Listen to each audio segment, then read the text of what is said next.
children of Israel leave Egypt. They travel to Mount Sinai, where they received God's law and made a covenant to be his people. Then after 40 years of wandering in the wilderness, Moses transferred his authority to Joshua and ascended the heights of Mount Nebo, and there he died.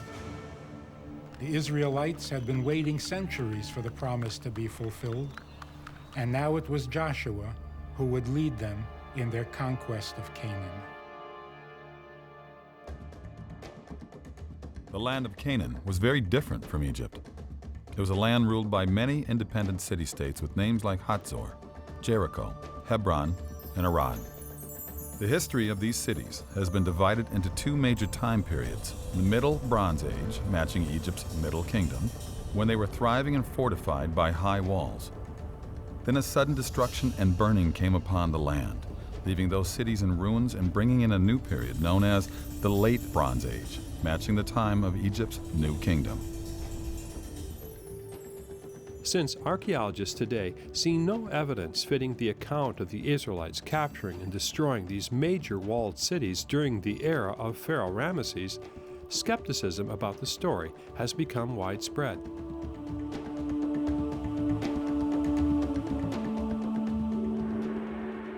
The Exodus is a more difficult question to answer, simply because my easy answer to you, as an archaeologist, would say it didn't happen. Not in the way it's written down in the Bible.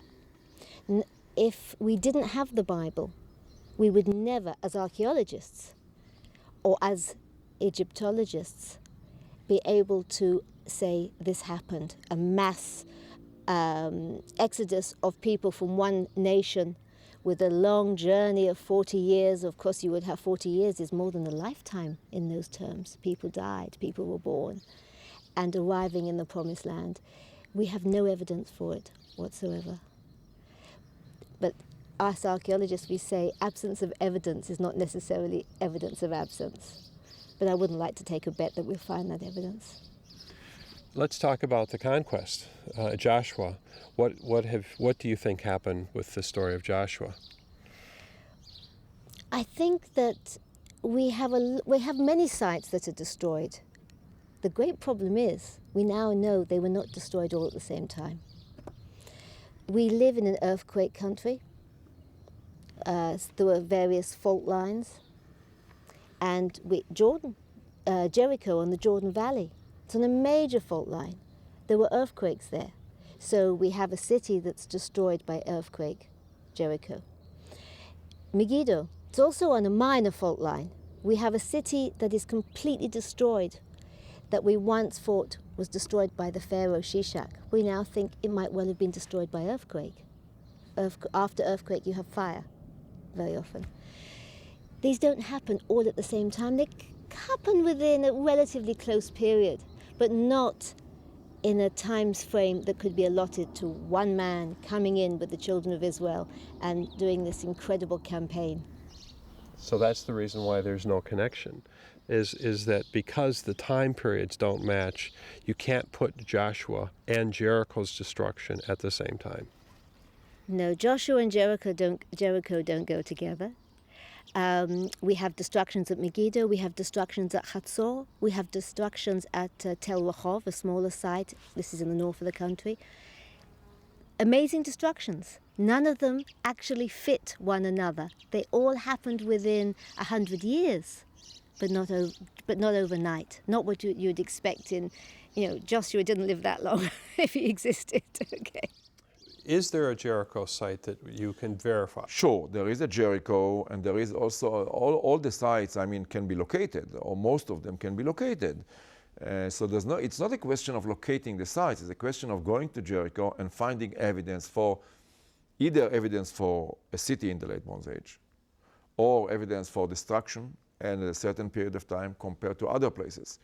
Take the example of Jericho. In Jericho, there's no big city in the 13th century BC, any way you look at it. The conquest began with the Israelites crossing the Jordan River. Joshua sent men to spy out the massively walled city of Jericho, and there they met a harlot named Rahab, who reported that all in the land had heard what God had done for the Israelites, and they were terrified. Rachav hid the spies and aided their escape to the mountains. Imagine the dread and the desperate panic of the people of Jericho. Day after day for 6 days, the people of Israel are walking around their city with the Ark of the Covenant and the sounding of ram's horns. Then on the 7th day, they encircle the city 7 times, and the priests give a long blast on their horns. The people let loose with a mighty shout. The walls come tumbling down,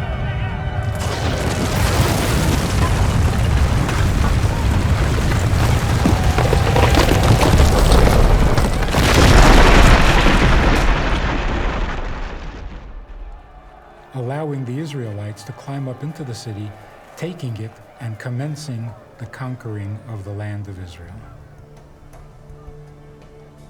And then we're told they set the city on fire. I spoke to James Hoffmeyer about the excavations at Jericho and the evidence at the site in the time of Pharaoh Ramesses. We want to talk about Kenyon and about Jericho because my understanding is that Kenyon actually stated some things that a lot of people have somehow left out about the location of Jericho. With the story of Jericho, we have a lot of confusion and a lot of uncertainty. And this stems from the fact that in the 1930s, the British archaeologist John Garstang from Liverpool excavated, found a very clear burned destruction layer that he attributed to Joshua and the Israelites. 20 years later, when Dame Kathleen Kenyon came along and excavated, she dated that level not to the time of Joshua, say 1400, but rather 150 years earlier, marking the end of the Middle Bronze Age. Now, a lot of people have simply said, well, Kenyon has proven that this couldn't have been Joshua's Jericho either in the 14th century or the 13th century or the 15th century. So the story of Jericho must be made up, maybe an etiology, that is a story made up to tell the origin of something, but surely there's no corresponding history behind it. Now, sadly, what many archaeologists have done is not read all of what Kenyon has said. And in fact, we do know that her excavations produced ample evidence for a late bronze, that is a level of occupation in the 15th and 14th centuries. And in fact, one colleague has written a book called Jericho in the Late Bronze Age. So very clearly there was some sort of late bronze settlement at Jericho. And Kenyon herself acknowledges that the late bronze community may well have used the defense walls from the Middle Bronze Age that were still standing, or at least enough standing to be the ramparts of the city.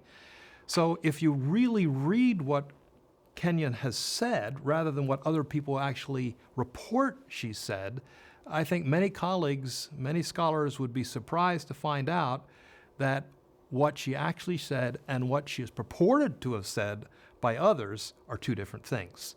So clearly there was something there in the Late Bronze Age, the general period of Joshua.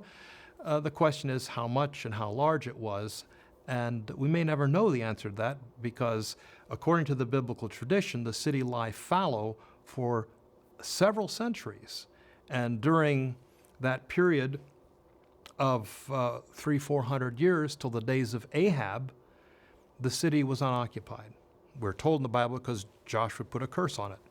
So she argues, based on what she found, that there was considerable erosion because the site had lied fallow, no occupation for hundreds of years, and much erosion had occurred, and she claims this accounts for the loss of much of what was the late bronze site of Jericho. Although there's pottery, there are other finds, there are tombs from the Late Bronze Age, no doubt about it. So the reality is there is something there in the Late Bronze Age. It may not have been the largest settlement, but there was something there, and I think people have gone too far in writing off Jericho or trying to redate Jericho to fit different theories, but there clearly was something there in the 15th, 14th centuries. So I think people need to go back and re-examine what Kenyon actually said and what her reports actually contain, as well as the late bronze material discovered by Garstang himself. John Bimson gave his views on Jericho and the idea that the destruction from the end of the Middle Bronze Age was connected to Joshua's conquest. Why has Jericho been a problem for the biblical history? Well, ever since Kathleen Kenyon excavated Jericho in the 1950s, it's appeared as though since the destruction of the Middle Bronze Age city, which she dated very early, about 1550 BC, there's not been any major city there that the Israelites could have attacked. So it isn't simply that there's no destruction level, it's that there was simply no city. So she dated at a time period that basically was contrary to when people thought the Exodus happened? Oh yes, her date for the destruction was very early indeed, and didn't seem to fit any biblical scenario that anyone had come up with. Then did that cause a huge effect in what people thought about the Bible? Well, it was Jericho and other cities. I mean, it was a cumulative effect, basically. Jericho, of course, is significant because it's one of those cities on which the Bible devotes quite a lot of narrative. It's not just a brief mention, it's a long account of how this city came to be conquered. So that's why a lot of attention is focused on Jericho. But for the view that the conquest happened in the 13th century BC, there are other cities as well that either weren't occupied or don't show signs of destruction. So Jericho was a very important piece towards that built towards the skeptical view, but it wasn't the only piece by any means. So let me understand this. Kenyon and a lot of other people thought that the Exodus happened in the 13th century. Is that correct? That's been the prevailing view since about the middle of the 20th century. Okay, so the problem was that when she excavated the site, she'd found nothing at that level. That's right, yes. There was perhaps very scanty occupation, but certainly no city, no fortification walls that the Israelites would have found difficult. You know, if the Israelites had arrived in the 13th century, they'd have found almost nobody there, no walls to collapse. It just wouldn't have fitted the biblical narrative at all. Well, the idea was then the Bible is false because there was no Jericho to be destroyed at that time. Basically, yes, that's true. So how do you solve that problem from the biblical narrative point of view?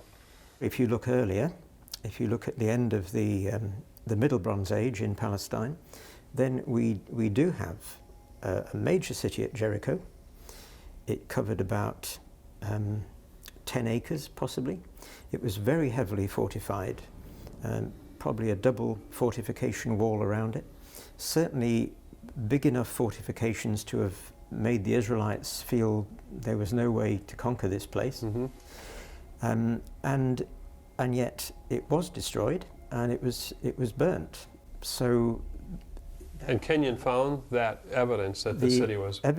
She found evidence that there had been an earthquake, and she found evidence that there had been a major burning of the city. But did these events happen at the same time? It seems so. I mean, it's very hard archaeologically to say that one followed immediately after the other, but it does seem as though these events happened in fairly rapid succession, yes. So do you think that the big reason why Kenyon suggested there was no evidence was because she believed that the Exodus happened at a completely different time than what the Bible stated? She was expecting that if there was any evidence there at all, it would be in what we call the late Bronze Age. The 1200s? In the 1200s, and it simply isn't there. So her excavations helped to compound this very negative view that was developing not just from Jericho but from other sites as well. Bryant Wood points to the same destruction at Jericho as John Bimson does, but since he does not favor shifting the dates for the Middle Bronze Age in order to connect Jericho's destruction to an Israelite conquest around 1400 BC, Wood argues that the walls actually came down in the Late Bronze Age, not in the Middle Bronze Age as most believe. He believes that the view that places the destruction in the Middle Bronze Age was caused by an error made in dating the pottery from the site. Does Joshua and Jericho go together? Yes. When we come to the site of Jericho, the problem in trying to correlate the archaeological findings there with the biblical record is that the destruction level at Jericho has been misdated by Kathleen Kenyon, who excavated there in the 1950s. She claimed that the city was destroyed around 1550 BC by the Egyptians.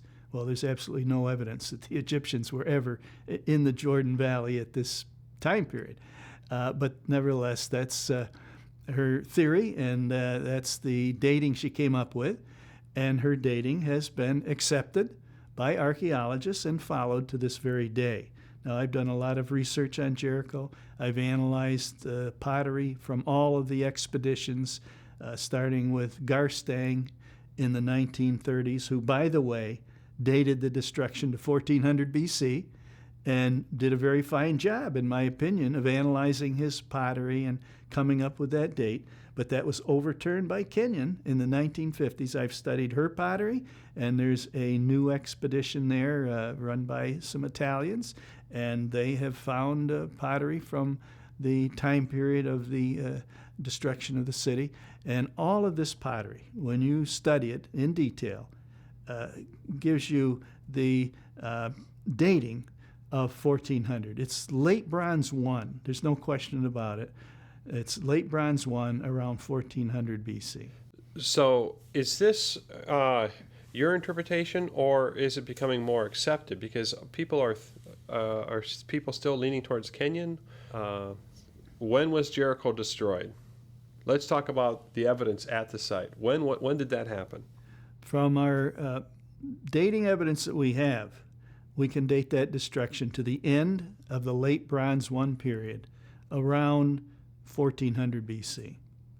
And that's based on mainly pottery, but we do have in the cemetery some Egyptian scarabs that Garstang excavated in the 1930s. And these are scarabs of pharaohs who ruled in the 15th century BC. And so that is supporting evidence from a documentary source, you could say. But the strongest evidence is the actual Canaanite pottery that's in the destruction layer, and that is late Bronze 1 pottery. Who determined that, or how was that determined? The dating of late Bronze 1? That pottery there, yeah. The dating of the pottery is based on my analysis. Kenyon herself never did an analysis of the pottery she excavated. She only made some off-the-cuff statements in various articles she wrote about Jericho, about the dating. And in her final excavation reports, there is no analysis of that material, unfortunately. And so I have analyzed it, and I need to publish that, obviously, so that other scholars can look at it and realize that the site was not destroyed in 1550 BC, but it continued down to about 1400. It's very clear. So, but the problem right now is that part of the problem is that you haven't published that. Absolutely. In other words, you need to get that published, because then other scholars will have to look at it and say if they accept that. Let's talk about Kenyon. Then how in the world did Kenyon come up with this date if she didn't analyze the pottery? Kenyon's main argument for this 1550 BC date was the fact that she did not find imported pottery in that destruction level. At the time she was excavating, archaeologists were dependent upon imported pottery from the island of Cyprus, and in particular what was called a Cypriot bichrome ware. It was decorated with black and red decoration. She did not find that type of pottery, which was in use in the late Bronze 1 period. And because she didn't find it, she said the city must have come to an end prior to late Bronze 1. So she was making an argument from silence from something she did not find. She did not look at the local, everyday Canaanite pottery, which she had in abundance in the destruction layer. And that's what I've analyzed, is the local Canaanite pottery, and it's clearly late Bronze 1 in date. So you actually found pottery that puts it at the later date of the time of the conquest. Yes, yes. Well, that's amazing. that has to be published, because I think everyone else is pretty much reading the song book that it doesn't fit the time of the period. Oh, absolutely. The question then is, pottery is basically the types of dishes and pots that you keep grain in. Was that pottery that she was looking for from a different economic level, or was it common to the common people, or what? The Cypriot pottery was imported, therefore it was more expensive. It was nicely decorated, so it was kind of a fine ware, you know, grandma's fine china, so to speak. And so it wasn't all that common.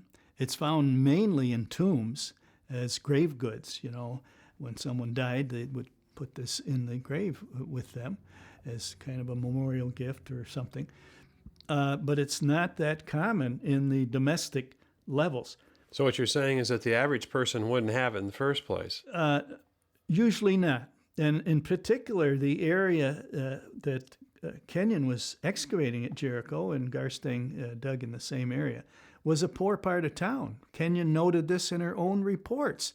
This was a very poor area. The houses were small, and the pottery was just common, everyday, cheap pottery, you might say. And so she made that observation, and yet expected to find expensive imported pottery in that destruction level. It just was not logical thinking, really. Tell me about the evidence that you see at the Jericho location. In the book of Joshua, in chapter 6, that describes the destruction of the city by the Israelites, we have a lot of details given to us. And we have a number of points that are verified by the archaeological findings at Jericho. And we see, even in the Hebrew words that were used in the account, a very precise description. For example, the Hebrew word that is used to describe the falling of the walls is the Hebrew word takath-ha. Now, this is always translated flat. The walls fell flat. But the Hebrew word has a richer meaning and a more descriptive meaning. It actually means the walls fell beneath themselves.